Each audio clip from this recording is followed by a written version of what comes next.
อันนี้แอร์ใช่ไหมเนี่ยแอร์โฮสเตส ไม่ใช่ผู้ชายไม่เคยมาลง อันนี้แอร์สาวแสนสวยนะ ข้างหลังคืออะไรเพลง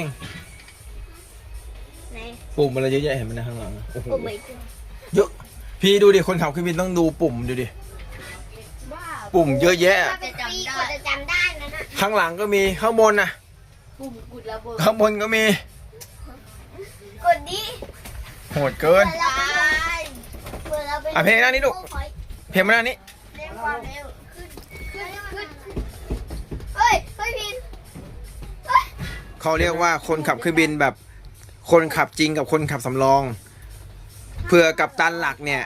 เพลงเผื่อกัปตันหลักเขาไปเข้าห้องน้ำหรือว่าไม่สบายเนี่ย เอา คนขับที่อยู่ฝั่งนี้เขาก็จะได้ช่วยขับไงโหมองเห็นอะไรบ้างครับตรงนี้ ขึ้นอย่าถ้าเร่งคำเร็วเดียวมันแบบมันเลี้ยวเร่งอ่ะแต่อย่าตอนนี้เขาบินจอดแล้วอย่าเพิ่งเร่ง โหปุ่มเยอะแยะเลยอะกดอะไรคะแอร์ ไม่รู้เหมือนกันค่ะกดมั่วๆ อันนี้เขาเรียกว่านกเพลงเพลงนกเพลงเพลง เอาแค่นี้คนขับแล้วก็ปล่อย อ่ะเพลงยิ้มหน่อยพี่ยิ้มหน่อยพี่มากล้องหน่อย เย็บ ยิ้มหน่อยพี่ยิ้มหน่อย